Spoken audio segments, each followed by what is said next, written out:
So just last Shabbat, I explained that I am never surprised when the Torah speaks to our particular moment in time. That I believe and feel there is incredible harmony and symmetry between our world and the text when we are willing to hear its voice. And this week, the voice of the Torah does not just speak to us, it shouts. It is Parshat Korach. And in the nations where the 5 largest Jewish communities in the world dwell, a multinational crisis of leadership is unfolding. Just last week, here in Canada, in our very riding, we had a by-election with a historic result, which many in our country say was a referendum on the national leadership of Canada. In the United States, in the exact same week, there are now devastating repercussions for the political future of President Joe Biden, which arose from a disastrous presidential debate. In France, there is a rock and hard place moment as snap elections were called, and the far-right nationalists and the far-left populists, both who are filled with anti-Semitic leadership, now battle for rulership. In the UK, a landslide victory for the Liberals. The Labour Party arrived yesterday, a shattering rebuke to the decade-plus leadership of the Tories. And, as a side note, this election in the UK is placing a family who has regular Shabbat dinners at Downing Street for the very first time since Benjamin Disraeli was the Prime Minister in the late 1800s. Although that hasn't stymied the worry for some of Britain's Jews who are still deeply distrustful of the Labour Party after Jeremy Corbyn stained it with his vitriolic Jew hatred. And then, of course, do I even need to mention how in Israel we have had more than a year of protests against the government, and each day there is another question of leadership accountability and corruption.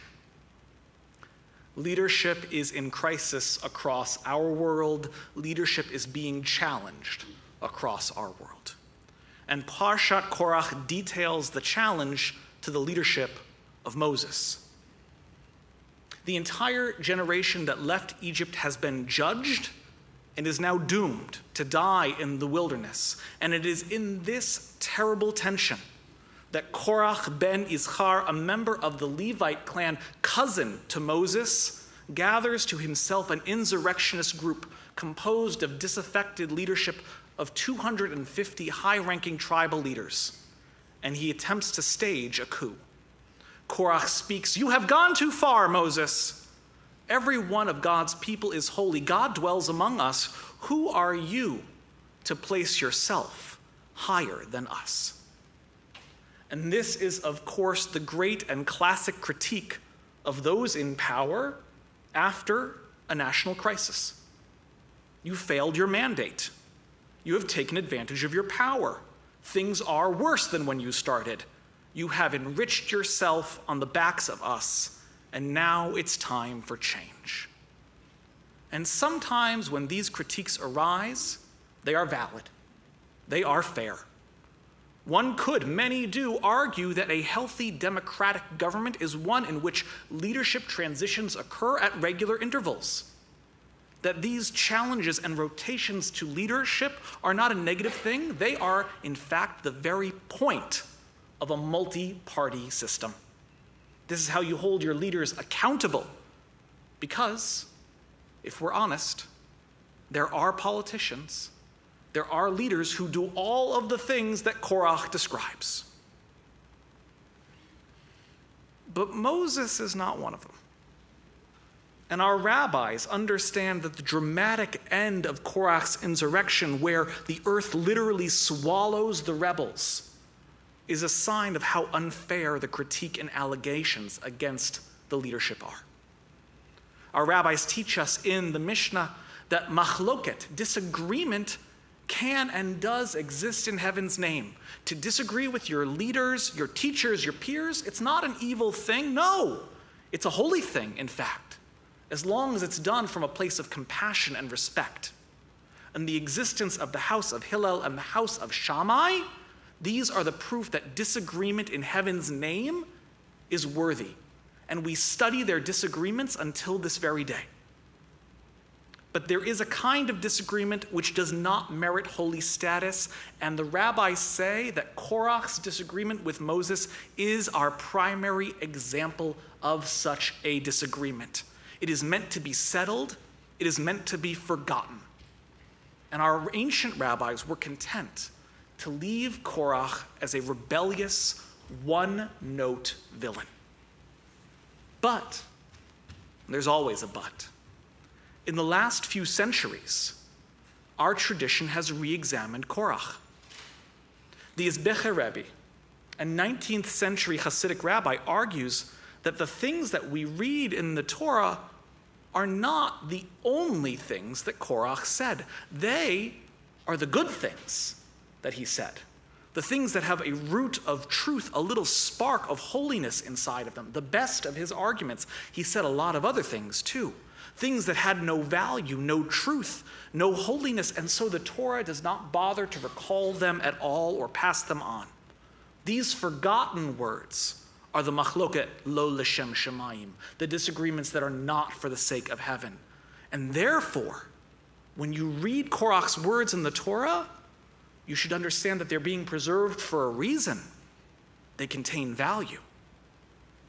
And celebrated Torah scholar Aviva Gottlieb Zornberg also re-examines Korach, teaching in the name of the Maharal of Prague that Korach is so sure of his rightness, of his righteousness, of his perfection, he cannot see the damage he is doing until it is too late.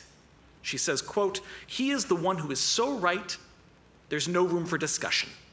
He is manically rational. His words avoid metaphor. There are no questions. There are no incompletenesses. He has no awareness of his own edge. He has no desire to transcend his failings." And she is joined by 18th century sage Rabbi Meshulam Feivischer Heller, who argues in his work, the Yosher Divrei Emet, that Korach was only ever capable of seeing faults in others, and he could never see it in himself. It was Moses' sense of his own greatness, Korach thought, that caused him to exalt himself over God's community. But regarding himself, Korach never once imagined he had any sense of grandiosity at all. If we pull these elements of our tradition together, we actually draw a very different picture than the self-serving demagogue that our early rabbis are content with. The Korach who emerges from our later rabbinic tradition is a talented and critical rival to Moses, whose failure is that he will not examine his own values. He will not criticize his own beliefs. His compromising nature is uncompromising. He leads his followers to destruction through his confidence, not because he lacks critique, not because he's unwilling to dream. To quote Rabbi Arthur Green, if only this advice were heeded by today's generation of leaders. Read it this way: he was not a person of wicked intent, but he was simply one who did not know how to turn his sharp eye of critical judgment inwards towards himself. Do you know this person? Are you this person? As Jews, especially this week, we feel that anxiety. We see this sort of person on the stages of world leadership. We see them voting at the polls, the kind of person so assured that they are righteous, that they have closed themselves off to any and all critique. It's nothing new to say that we live today in a world of intense polarization and factionalism, that the healthy levers of democracy, the transition between governments, it is groaning between public distrusts. And our ancient value of machloket l'shem shemayim does not feel appreciated today. Fewer and fewer people are willing to acknowledge that there can be two or even more valid perspectives. nuance is all too often replaced by extremism, and the complicated calculus of values and goals and identity is under attack by with us or against us partisanism. Every opponent suddenly has become Korach. And in response to such extremism, we too are in danger of becoming Korach. So what can be done? To avoid becoming Korach, we must do what Korach could not do.